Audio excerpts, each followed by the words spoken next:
Right. Yeah, the first mobile call was made in '83. How big was the phone? Yeah. Yeah, it was about the size of this table, and it probably pushed out so much, Well, a lot of them, It was like literally a brick. Gordon They just Gekko. lobbed it at someone Yeah. to get their attention.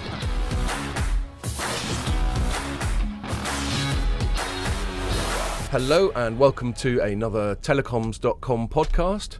We've got a special guest this week. We've got Mary Clark from Synchronoss. Correct. Not Cineverse, but I'll come to that. Because I've got a little surprise for you on that front. Outstanding. And so she's been on the pod before, but not wearing this hat. And Mary is Chief Marketing Officer. Is that That's what you are right. there? CMO. Mm-hmm. And general industry expert and top lady. Oh, thank you. And we got Jamie, who's just Jamie, basically. He needs no introduction. And he's looking at his phone inevitably. If you're watching this on the site or on Facebook, you can listen to it on iTunes or SoundCloud. And if you listen to it, you can watch it on the site or on Facebook. So this week, I think we're just going to wing it largely. Mary and I picked Mary up. She always stays, I hope you don't mind me saying, always stays in the St Pancras Hotel, which happens to be on my way into work. So I picked her up. We had a little chat. It is a nice hotel. Renaissance. Oh yeah. Oh. Yeah, we've had some fun in the Gilbert Scott cocktail bar. That is as well. correct. Which has been renamed to the George's Bar. Is it? It's not Gilbert Scott anymore? No, it's quite useless. Oh my God, it's nothing sacred. No, it's not, and it's apparently no one in the hotel knows that. You call it the Right. George's Bar, and they're like, "What?" Yeah. What is that? And I next to said, the "No, it's the Gilbert Gilbert Scott." And they're like, "Oh, No, the Gilbert Scott." Yes, that's- so it's not that's taking just on. mainly why, if it ain't Just- broke, just that's leave right. it alone. Just leave it alone. And so on the way in, we were chatting, and we're gonna, in a sec, when I finished my sort of meandering, we're gonna chat sort of broadly about the relationship that operators have with their customers, Yep. how that can be improved, and all that sort of thing. And you, as a sort of telecoms marketing person, obviously, have got plenty to say about that. Couple of things first. I'm not in top form today. I got to bed about 3 a.m. Your voice sounds a bit... Here's my voice a bit like that. It's a bit nasal. Yeah. I can hardly hear anything. So I went and saw this band. This isn't actually a commentary on my physical appearance. This is a band called Woe Fat.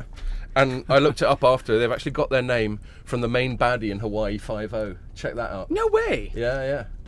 No I totally way. forgot that. We got Way in the background as well. So anytime anyone says no way, we've got to point at Way and make a stupid comment. A pun. A pun. So yes, Wofat, and it was a place in Camden called the Underworld, and it was very, very loud. I know that place, yeah. And I swear, we thought there was actually some kind of fire alarm going off when we came out. It was just the ringing in our ears. I've still got ringing in my No ears. kidding. Jesus. So I've got You don't 3 in the wear morning plugs? voice, and I've got ringing in my ears. So I'm not on top form.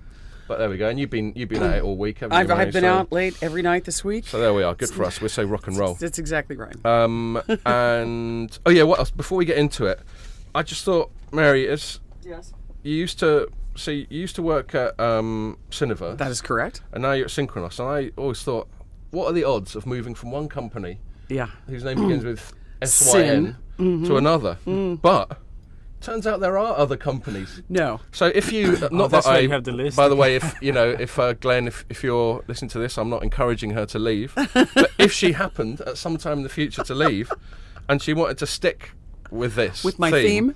I've done a bit of research, Mary. Outstanding. And I found about 10 other companies that have been with Syn. They're generally in the area either of tech or medical. So we've got Synacor, the inevitable synergy. I'm surprised there aren't more of those. Right. Which is presumably the etymology of these companies that you've worked at. They probably get the Syn from synergy, I'd imagine. Because we love a bit of synergy, don't we? We do. Generally. We do. We gravitate to that, I think. Yeah. We like to say it anyway. And what else have we got? We've got Synology, a desktop network attached storage. Oh, That wow. sounds pretty funky. Interesting. You've got Sync, SYNQ audio. But my favourite, and I'll give you this to take away, I gotta have it. is Sinulox, a dog antibiotic. Oh my God. So I think I've got options. Is just the key start thing for swatting this. up on dog antibiotics. Is I have options I in bet the they world. need a CMO. They do. Everybody So there you does. go, Mary. Oh, that's fabulous. Present Thank for you. Scott. You could move into the movie business as well. Christopher Nolan's movie company is called Syncope. No kidding. Yeah. Right. Okay. See? That's a See? good one. I've got, look at this. You all have helped me in my career. We'll write that down at the end. So there we are. I'm going to write Christopher Nolan in a movie company. Outstanding. Thank Excellent. So there we are. Okay, enough frivolity. So Mary, we were chatting about this is a recurring theme. Obviously, it's a recurring theme to the point of cliche that operators have got their margins squeezed. Although actually, I did notice. I know I know because of your sort of professional needs, you're disinclined to talk specifically about operators, but I did notice that the two biggest operators in the States, their margins are crazy. Do you remember, Jamie? We were looking that up. Yeah. Yeah. Cheers, Jamie. He's got my back. Well, no, I mean their profit margins were better than Europe. But Well, they were a lot better than I thought they'd be anyway. They weren't anywhere near the internet players, but No. it just shows the absolute scale that AT&T. And I mean, I didn't realise how much bigger AT&T was than Verizon. Right. What in terms of subscribers, in terms of revenues? Right. Because I think we did the last quarter we looked at. We went through and we just did a simple metric of, if you divide profits by total revenue, you get a percentage. And I think they were about the same. They were about 15% profit margin, I think, 12 to 15% for Verizon, AT&T. Yeah. But AT&T brought in 39 billion over the last quarter of Q2 of this year, and Verizon brought in 27 or 28. Okay. So, I mean, we're looking at difference of 25? Yeah, 30%? No, that's true. I guess being based in Europe, we're less sort of acutely aware of their fortunes. So we only occasionally write up their quarterlies, don't we? Well, we write them up, but just don't give them that much attention. Not don't give them that much thought, do we? Yeah, not the same. I mean, they're not Whack very it out, interesting. get on to the next companies. story, innit? Right. So anyway, telecom that's another tangent. But the point is they sort of run contrary to the generalisation that's certainly true in Europe, that their margins are struggling, their ARPUs are down, all these things that we always hear about. Yep. And one thing we talk about quite a lot, and I know you listen to the pod, Mary, so you may have heard us talk about it, is how they can do it better. Yeah. In terms of both the products that they offer us as consumers, but also their relationship with us. And so I'm gonna pass the ball to you just to sort of start it off in terms of what operators, no named operators, no of names. course. I gotta be good about that. Have you got any thoughts about how operators can do this stuff better, how they can engage people like us, how they can somehow improbably make Jamie look at his phone even more often than he does, and that sort of thing? Any thoughts on that? I don't mind name dropping. I use giffgaff. They're very good. I used to do Vodafone. They're terrible. Okay, and why are they? Okay, well, they go. Fired. Well, before we pass it to Mary, I'm going to ask you why, your perception as a consumer, why are they good and the other guys weren't? That's actually really important. I mean, they don't do anything particularly great, giffgaff. They've got a really good interface. Their website is absolutely fantastic. Fantastic. This is it? But when do you need to go to their website, though? Because it is month-by-month contracts. Oh. So you just buy these little bundles ad hoc, don't you? It's not automatic. But you can scale up and scale down each month, depending on your usage. So the first month I was on it, I bought 15 gigabytes. And I got nowhere near actually using that across the month. So then the next month I scaled down to 8 gigabytes, which is just, that's just simple and really, really good. Right. But Vodafone was just, every time I tried to call their customer services, it was terrible. I know they're supposedly doing this loads of stuff with Toby, but I haven't Well, I exited. They had their BSS fun a few years ago as well. Yeah. I mean, I exited there being a customer of theirs before Toby got up and running. Right. But I mean, maybe things have changed. I mean, last time I spoke to what's his name, Nick Jeffries, they said, when he took over, his mission was to take Vodafone back to the number one spot, because Vodafone was number one 7-8 years ago, right? And then they just went into steep decline, and they're number 3 in of the 4, but they're only beating 3, which isn't much of a shout at the moment. No. Sorry, 3. We're always so horrible about 3, aren't we? Well, no, but I mean, just if you what I go get. on the metrics, they're that Open Signal report that came out this week. You guys reported on that. They won the 3G signal. Right. Their 3G performance is better than anyone else in the UK. Woo. But everyone else is refarming their 3G to improve their 4G performance. Yeah. So it's But losing a. Yeah, but what you just said is that you like giffgaff because it was easy to use. It's easy to use. Yeah, it's good. But that's pretty much what everybody's got to now, right? I mean, we're saying this has got to you. Use Uber and Amazon because you have some intense loyalty to them, or are you using them because they're easy? Yeah. Is there... And they're cheap. And so immediately, when the operators really come back to this one thing. You go online, and what are you doing? You're paying them. There's no other engagement that we have naturally with an operator other than to just get their bill, right? There's nothing else that they really have inherently as a part of what we interact with them for until they send us our bill or we look up our bill. And So everything is associated with how much am I paying you for a service I may or may not like. Yeah. And so, okay, if I know I have to pay you, let's at least make this process a little better, a little easier to use. So if you look at Facebook, Amazon, FANG, right? We talk about FANG. Facebook, Amazon, Netflix, Google. And you can extend the A as Pierre just was if you want to whack Apple in there. Yeah, and Apple. Yeah. And you should really whack an M in there as well for Microsoft. I guess so, but now this With is their just Xbox platform. FANG, yeah, and Uber could go in there. So I don't know how you do start that. sounding like I probably did at 3 in the morning. Yes, last night. and my voice is much better anyway. So, but I do. It's that kind of interface that we now are like, okay, if you can't give me that ease of use, I don't even want to deal with you. This is just. I don't think it is sort of limited to easy use either. I mean, everyone talks about having the best network. That's what attracts customers. And I think, going back to this Open Signal report, it completely contradicted that point. Because, the best network, according to these figures, is EE, and they are number 2. And the worst network across all 4 operators is O2. Oh wow, I was going to say 3. Except coverage, they were very, very good at coverage, and 4G and 3G latency. They weren't bottom, but they certainly weren't top either. Yeah. So that is probably the poorest performing network out of the 4. Yet And they got most subscribers. They are the number 1 in terms of market share. And why is that? Because number 1, they got a sub brands like giffgaff, which is hoovering up subscriptions in the millennials and the young adults and the teenage demographics. And even old gits like you. Yeah. I'm a millennial, actually. I think, I'm happy now. I was waiting for it. I am, He by says very definition. clearly, I'm a millennial. By definition, I am a millennial. I was even more an old git this week. I turned 47. God damn it. Don't encourage them, Jamie. And what was the other thing? And the priority moments. That loyalty program is absolutely amazing. Yeah. So it just shows that coverage and performance isn't everything. You got to have.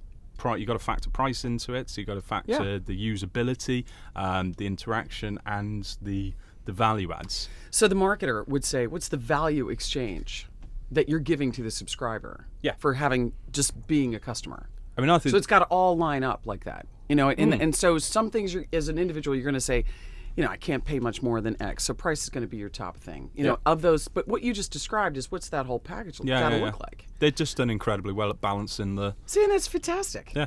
But I mean, until you start to think about that and really examine, okay, what's my relationship really like?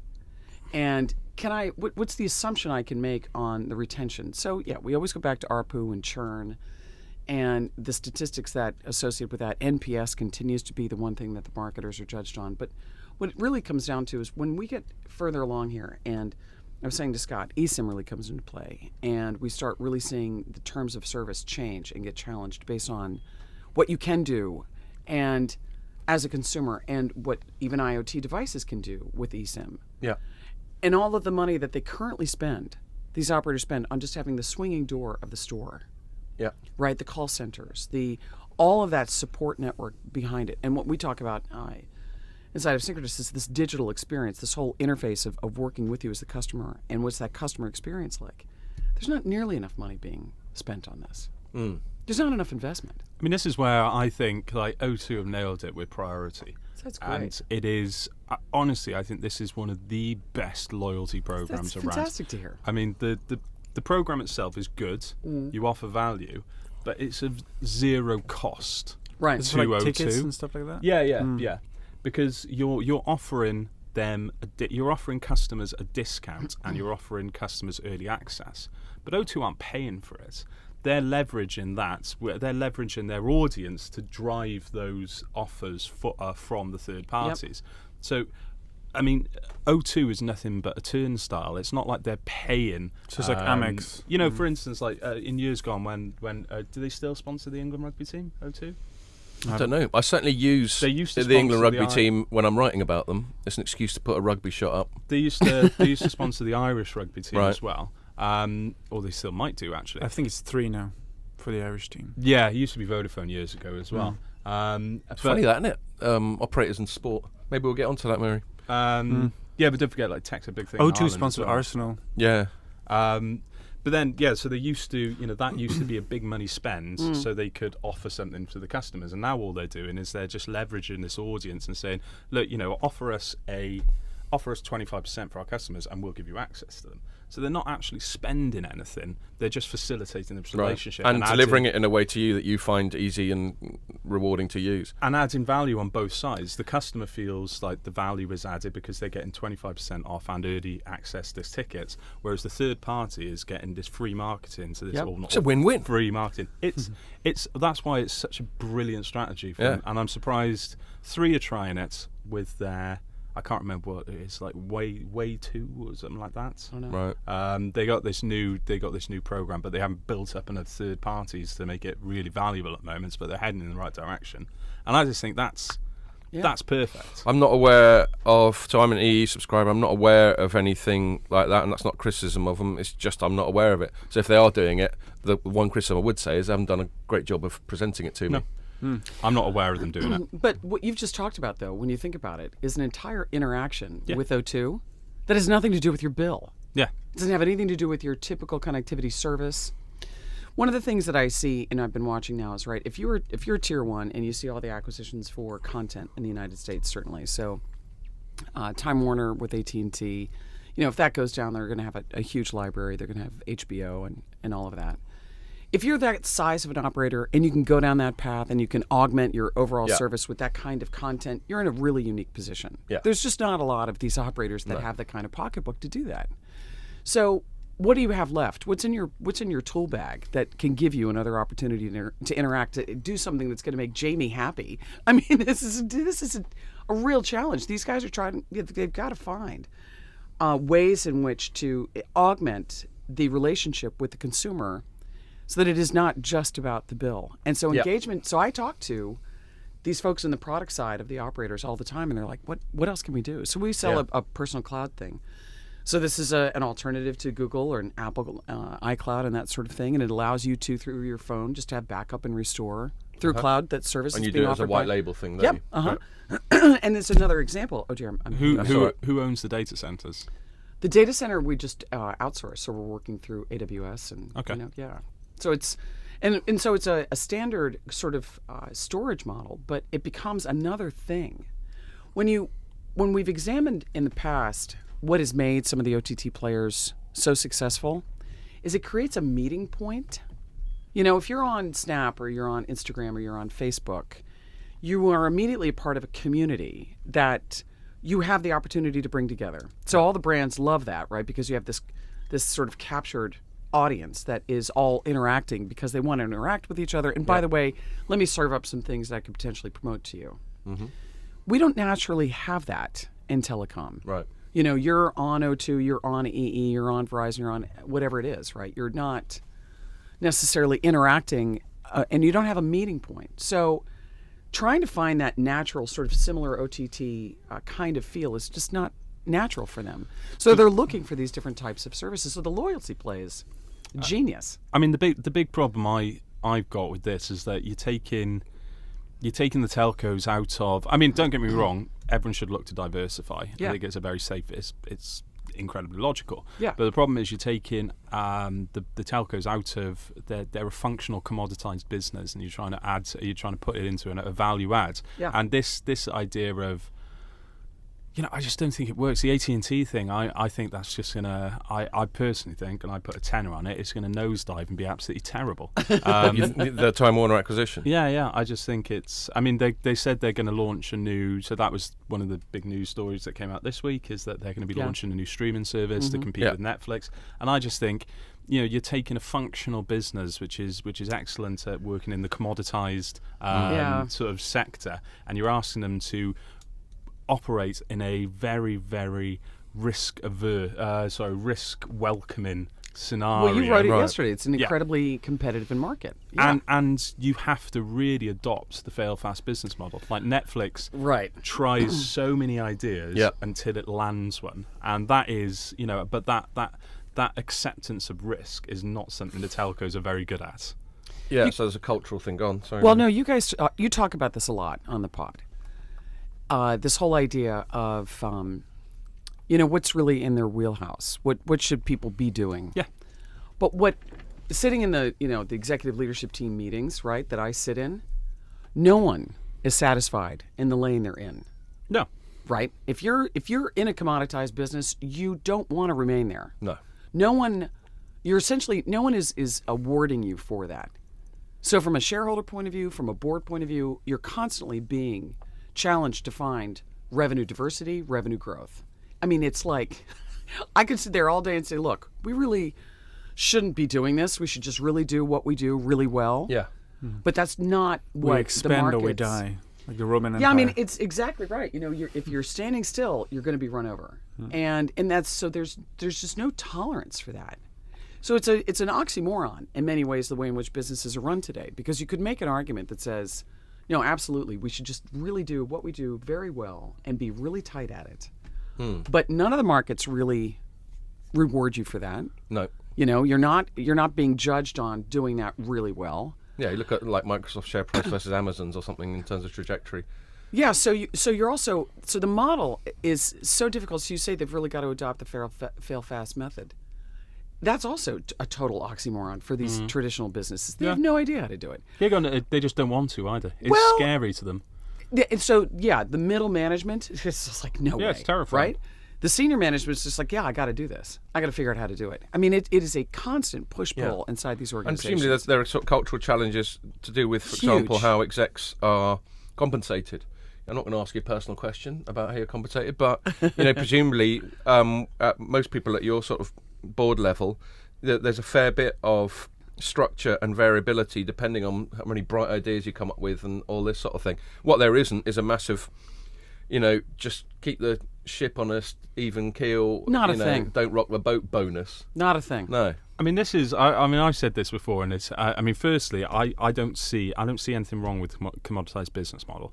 It's just the way you sell it to your investors and shareholders. Like Facebook, for instance, if they turned around and said, we're not going to get the incredible growth figures year on year, but what we're going to do now is we're going to focus on a complete operational efficiency model. So instead of increasing the top line revenue, we're going to go to the bottom line and we're going to massively boost your dividend. So there's nothing wrong with the commoditized business model which focuses on business efficiency. But why I think the telcos of massive scale, like the AT&T, the Verizons, your China Mobile, your China Unicom, they should go down the Alphabet route and split your business. So Alphabet has two businesses. They have their Google Main search bit. advertising, which is the core business. They don't do anything revolutionary there. They just carry on and they just collect cash every single sort of quarter. Yeah. Then they have their And plenty Project of it. X. You know, the Moonshot. Labs, There we go, where yeah. they come out with new ideas, and that's the way the telcos should. And there's a operate. degree of sort of protection, of ring Yeah. fencing, and presumably the culture in the moonshot bit is this fail fast, and there isn't Yeah, a blame culture, 100%. and someone can roll a dice and completely screw it up, and everyone's like, no worries, mate, at least you gave it a shot. But they could do this in the telcos. They could separate the business and say, right, we're going to have this commoditized, utilitized business model where all you're going to do is go for business efficiency and increase the profitability. Then we're going to ring fence £1 billion, £2 billion a year for these guys over here. Maybe I don't know. That's if someone like Verizon, if they're turning over 140 billion a year, we're going to ring fence 30 billion a year for you. Find a bill or two, shouldn't they? So you can start investing in really, really cool ideas. You can have a go at making the router the focal point of the smart home. You can have a look at dominating the autonomous vehicles area. All the smart cities. All these areas that are passing them by just purely because they're not investing aggressively enough because they're afraid of how it will pull down the profit margin. So, so Mary, sort of ring fencing a sort of high risk, high return bit of the business. Is that as simple as we're making it sound? No. I wish it was. They do it. It's just not at the scale. It's not at the scale that's going to really, in terms of. So this is why the acquisitions direction is so it's pointless. It's difficult. If you But they can't make it pointless, though. They have to try to do it. But if you're not spending enough money to make it Actually successful in successful? the long run, there's zero. You might as You well might as just well not not do bother. it in Yeah, the first place. But this is why it's so challenging. They have so much investment that they have to plow back into the existing business, which, as you describe, is pretty much commoditized. Yeah. But yet at the same time, they're being driven to figure out how to do 5G, right? So there's this whole dichotomy that I don't think necessarily happens in any other utility, if you will. Yeah. Right. It's not as if the electric companies are going to come out with 5G. There's not this sort It's of not like your water companies giving you cinema tickets for flushing the toilet. right. That's exactly what goes through my mind. Yeah. I mean, so part of what happens is we've done this great job of putting ourselves on this hamster wheel. It's like, okay, it's the next round. We're going to do 3G. It's going to be faster. We're going to be able to do all these things. 4G, 5G, whatever that's going to be, whenever that happens. So they have this. That was the growth strategy. That was how they were making more money. So when there was still penetration that was possible, when there's still subscribers that you didn't have, and you could do that, it was fine. But what's happened is now we've reached a saturation point. We've reached penetration. We have, in the developed world, we've got, smartphone penetration that's way up there. So now it's this struggle of we were a growth company. We were innovative to some degree. We were driving out an offer and a solution that was new, but now it's not. Now I have a digital native that's a Gen Z that's, had a device in their hand since they were 3 years old. So now they have to find something else. So yeah, they're in this really challenging place of, I got to fix what I got. What I have right now needs to be totally transformed. So Scott and I have spent a lot of time in this sort of digital transformation discussion and what does that mean? Because they got to automate, they got to find more margin. Because they got to create more margin to put into things that are actually going to drive more loyalty, more usage. But they can't do it at scale yet because they still got to run this core business and get prepared for whatever's coming next. Yeah, it's a really difficult. I mean, I get position, that. I get that it's difficult, but I don't think anyone should even say that it's even sort of close to impossible or that difficult. Because when Google separated their entire business, right? We're not talking. We're, in the UK, for instance, we got BT. What does BT turns over about 11, 12 billion pounds a year, Can't or remember something like that. It's something. It's about 3-4 billion a quarter, I think.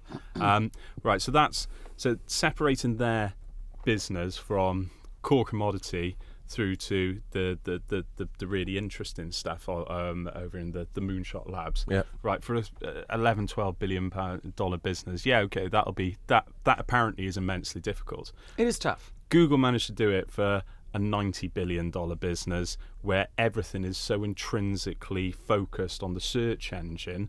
They managed to do it. They managed to separate people all across the world and all across sort of various different businesses and verticals that were ingrained in every different aspect of the business. They managed to do it at that massive scale. Mm-hmm. I just think the one thing when people say it's very difficult for the telcos to do, I'm just like, well, yeah, so what?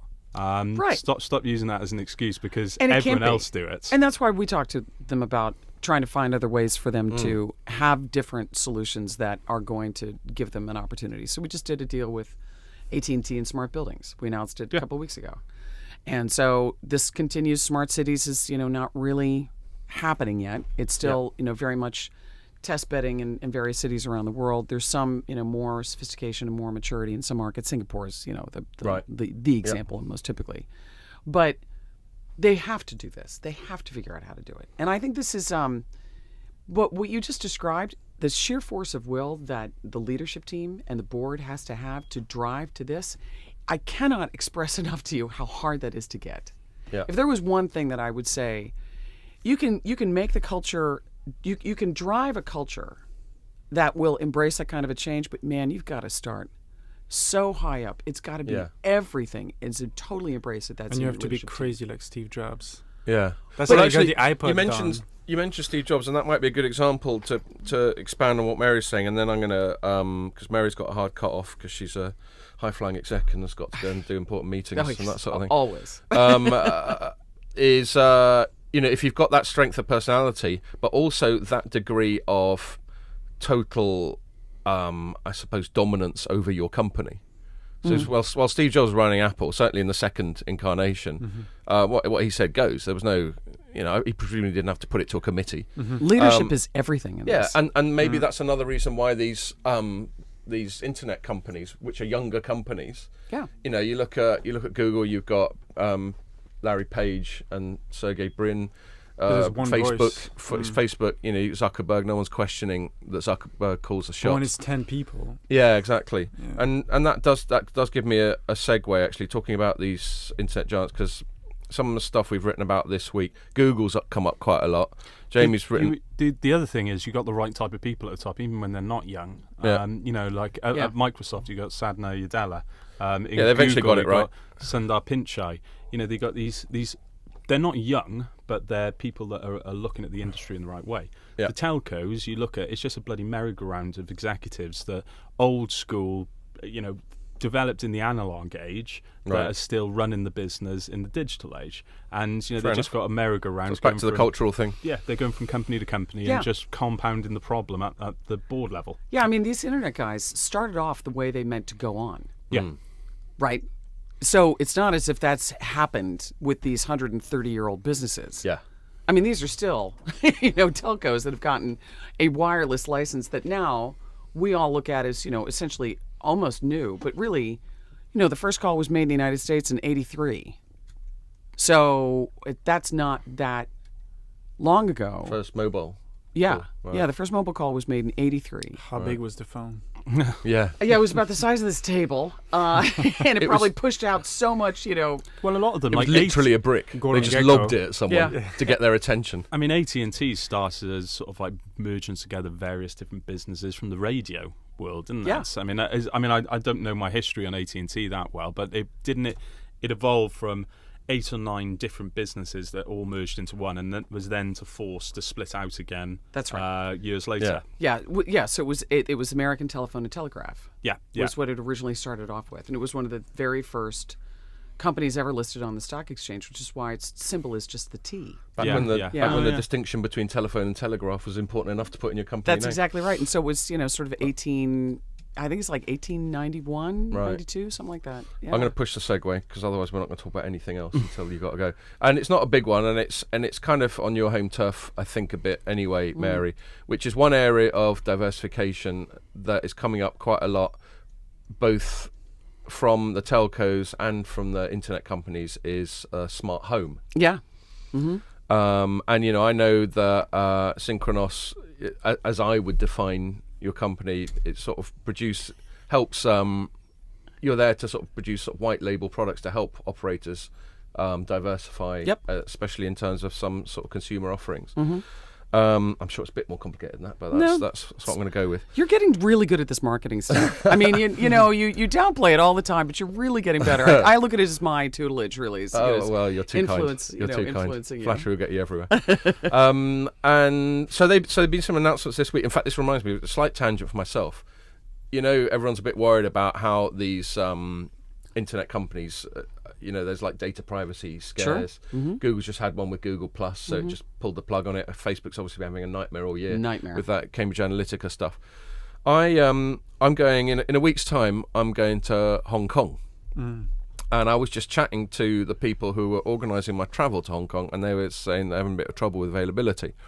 So I went online and went to Cathay Pacific's website to see what kind of availability there is for London, Hong Kong when I'm going. And so I did a search. I used Google Chrome. I did a search on Google, and then I fired up their website. Within hours, Facebook was serving me ads for flights on Cathay Pacific, London to Hong Kong. Now, that's quite creepy because it's not like Google was doing it. So I don't know the technology. I don't know how Facebook knew that this, there's cookies and there's all that sorts. I'm sure it's not very sinister and not very complicated. But I still thought, damn. This is from one internet giant to another. It's almost like they're cooperating, which kind of does my head in. Would it not be Cathay that is augmenting its data with Facebook's data? Because as soon as you went on, you accepted cookies from Cathay Pacific, and then therefore they capture your details, and then they augment it with the platform that they're going into, just to scale up their advertising. But it still kind of slightly annoys me that Facebook found out what I was up to so quickly. Yeah, I think what's important to keep in mind is that while they're serving you up those, they don't know you're Scott.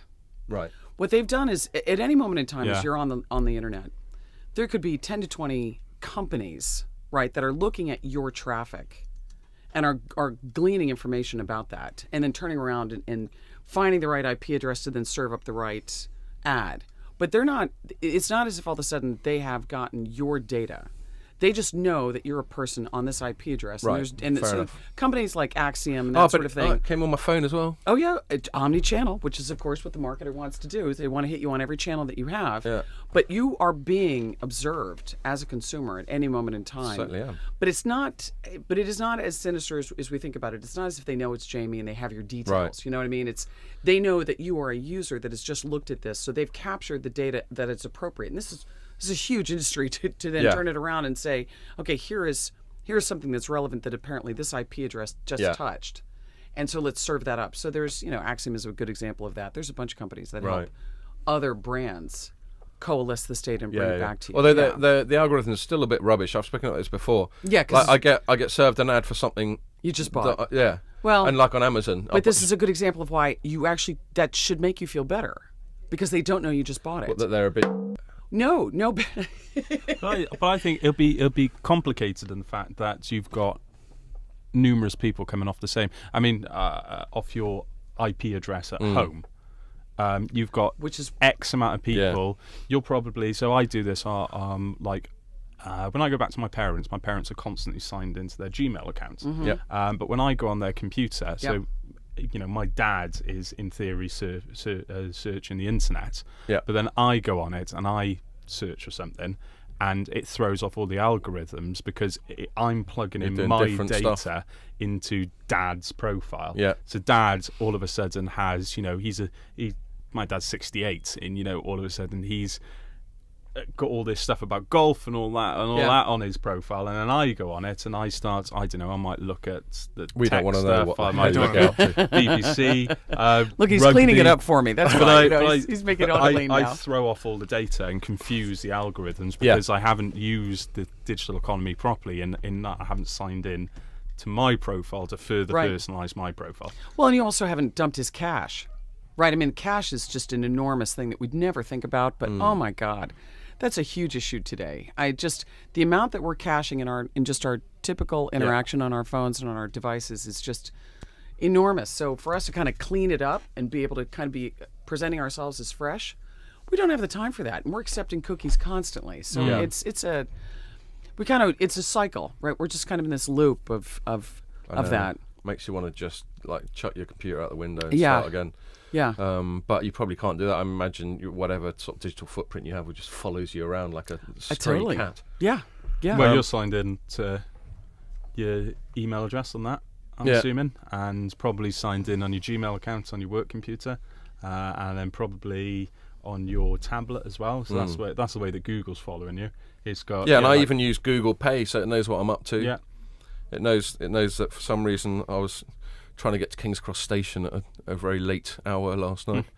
So I mean, Google's got you because you're signed in with your email account everywhere. Yeah. So what the reason I brought that up, other than that very interesting sort of tangent we just went off on, is just sort of topical stuff that we've written about this week. Jamie wrote about Facebook coming up with a little sort of smart home little screen device. And then Google, as well as announcing the Pixel 3 and a new sort of hybrid tablet thing, also came out with this little smart speaker with a screen.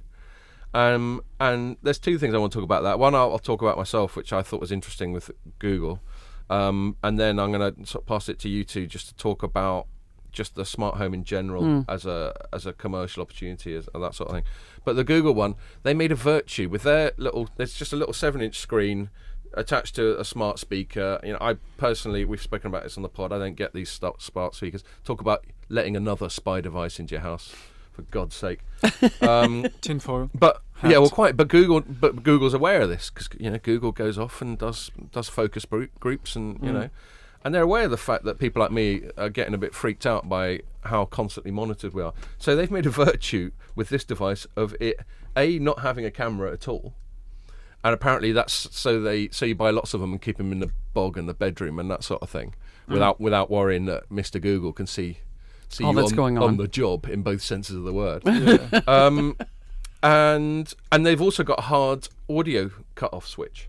Yeah, so unless you say, "Hey Google," so you can because people are there's been these things and they always deny it, but there's been these worries that it's just listening to you no all matter the time. what, whether we say "Hey Google" or not. The queue. So So I think that's good. They're obviously being sensitive to people's anxieties, but the only flip side of it is it kind of made me think, so what's the point of this device then?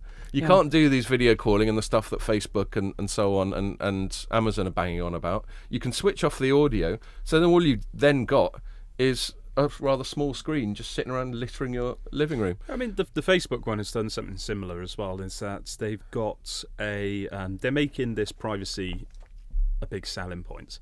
So they have got a physical cover that you can pull down over the camera screen. So if you are worried about that sort of thing, you can just physically block off the camera. And secondly, they all of the AI is loaded onto the device locally. Okay. So no data. So any data that's processed is done locally on that device. So it doesn't traverse the internet and go back to the core of data. So computing locally, It's quite a big device. Do you know what? I mean, Facebook, if you're watching, feel free to send me one because I'd like to try it out. Yeah. It looks like a really... This is why I'm quite confident in... Or, well, not confident, but I think Facebook could be onto a winner here. It looks like a really good device. Huh. And that's what you need if you're going to penetrate mass markets.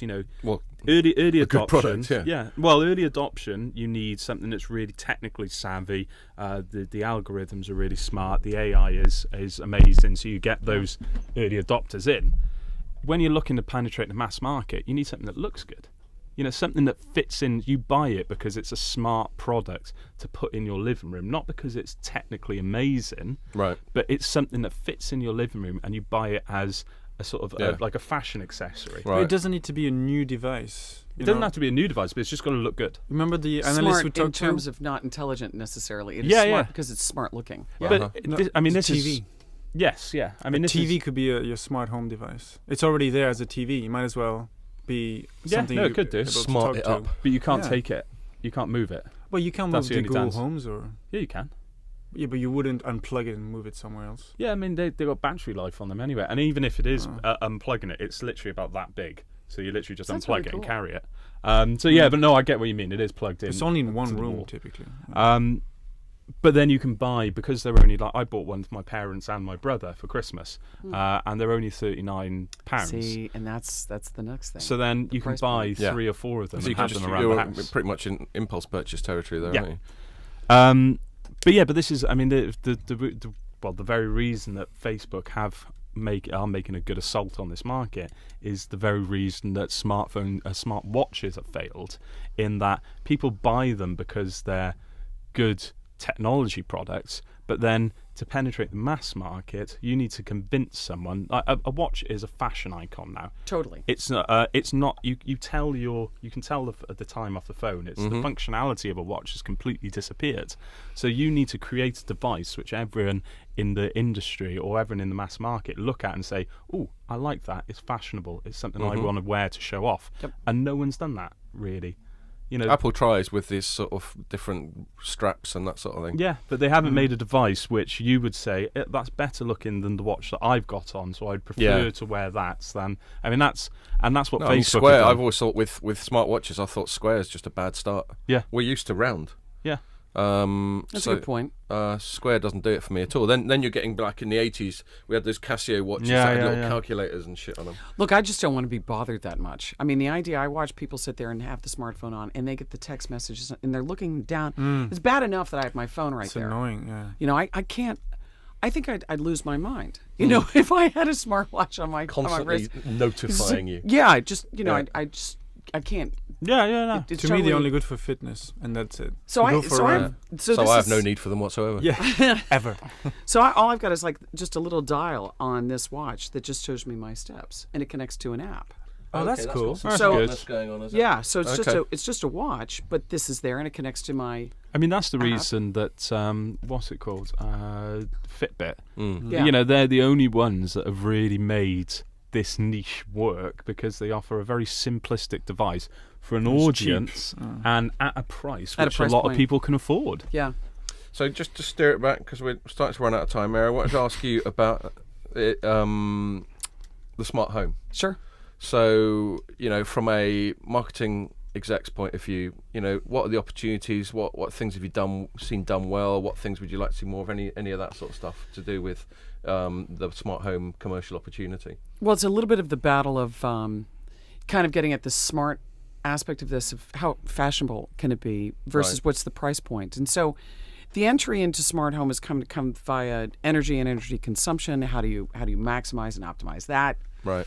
That's had its kind of various levels of failure and almost success. Oh yeah, give a Yeah, right. Smart lighting. Oh my God, hold me back. But I mean, it's kind of like, They're so expensive. well, they are. Each bulb is like $30. Yeah. So, and then you think about, okay, what are you really doing with that? Are you monitoring it? Is that actually helping you lower your overall consumption? I mean, there is going to be a really big movement, I think, that we're going to start to talk about, because given some of the stuff that's come out about the planet and what we're doing to it, there's going to be a sustainability story here that, in another few months, that's going to be what smart home becomes about. It's got to be, how are we optimizing consumption in such a way? And that's, so the whole way it's being marketed today, from a convenience point of view, from a safety point of view, from, the way in which we're, all of that, it's too difficult to implement. There's not a really good way to have it all be interconnected. There are all these different systems that you have to think about.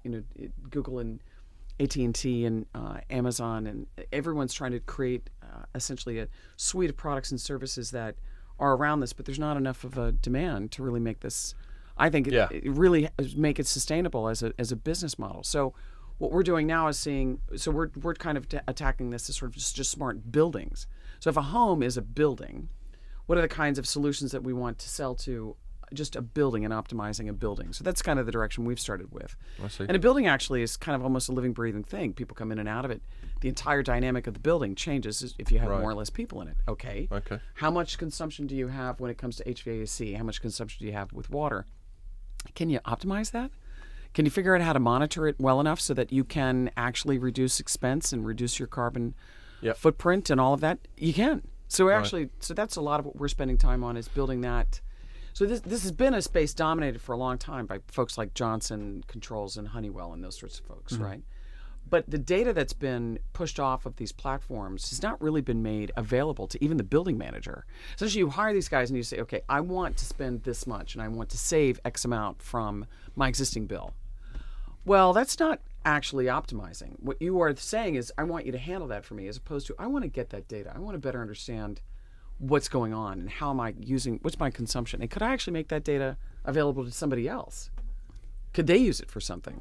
So I think there's, as we think about smart cities, which has really had a hard time, and going into smart building, I think the technology that we use for the smart buildings got to get less expensive and potentially be applicable to the home and small businesses, and that could be how we start to see a real revenue mix of that being generated. My issue is, I think one thing you said there really, really nailed it, and this is why I think the industry has gone completely the wrong way about trying to incorporate smartness into our daily lives. You were talking about demand. Yeah. Right. Yeah. Demand hasn't been created. They haven't necessarily proved the worth of the products before they're trying to push them onto the audience. So everyone's talking about, you're talking a lot about functionality there. Yep. Now, functionality, people don't buy functionality. They buy functionality further down the line when a product has been normalized to them. So think of smartphones, right? Smartphones, all the products that we got across on our smartphone now are purely functional. We're talking about online banking, we're talking about hooking up to the smartphone. These are functional benefits. But did they sell us the concept of the smartphone on functionality to start with? No, they sold it on games, they sold it on video, they sold it on entertainment. Right. They sold it on frivolous things, normalized the concept of smartphones in our head, and then they moved on to the big bad world of functionality and making money off our day-to-day lives being digital. What we try to do, or what the industry has tried to do with smart home, is they've gone straight to the functionality play, but they haven't actually plugged the benefits and made it normal in our heads. Aren't they trying to do that with the smart speakers? Yeah, they're doing it now, but the functionality play has been going on for what? A long time. 4 years. Totally. And they didn't create the demand through frivolous, which I think is why the smart home will start to accelerate because people are buying it. You've got an Alexa, haven't you? No. No. No. Hell no. Ian's got an Alexa. I'll have none of that in my house. Ian's got an Alexa. Yeah, Ian's got one. Yeah. Then there's people that have, Google devices, and then there's HomePod that's taken off with Apple. Then Facebook's getting into the space. Yeah. Bose have got a relationship with Alexa to plug their digital assistant in there, or is it Bang & Olufsen? One or the other. Yeah. But they're actually creating the demand by normalizing the idea of smart devices from a frivolous perspective before, and then eventually, once everyone likes the idea and has got used to the idea, you can start saying, you can actually buy this for your fridge as well. Well, in what you've said, and I love the term frivolous from a marketer point of view, because what it really is I'm going to try to find the emotional connection to you. Yeah. Hence, right? essentially. Yeah, and so until we make it that it really is important to you, so that's why the advertising has gotten to such a way. Alexa, order, you've lost your keys, you've locked them in your car. Alexa, order I need a locksmith here. You can think about all these ads that they've done, and they've tried to find that emotional connection, and it's just not been there yet, and we're not there yet. And right. Now there's, unfortunately, while at the same time there's also just this massive increase in distrust, right? So the distrust is there. How does that balance off with potential emotional appeal? That's something that could help make your life easier. Is actually not really right now trusted. So I think it's a difficult spot right now. I mean, this is why the Facebook business model and the Google business model work so well, and there was such a scandal when Cambridge Analytica came out, is that they didn't jump right in the deep end with the functionality stuff. Yeah. They started off with a product, and they gradually added layer upon layer upon layer upon layer, and it was, it's killing the frog by putting it in freezing water and then turning on the heat. Right, yeah. But then at some stage, to run with the metaphor, people go, hold on a sec, it's suddenly got hot. Well, that's what happened with Cambridge Analytica. Yeah. The scandal wasn't the big issue.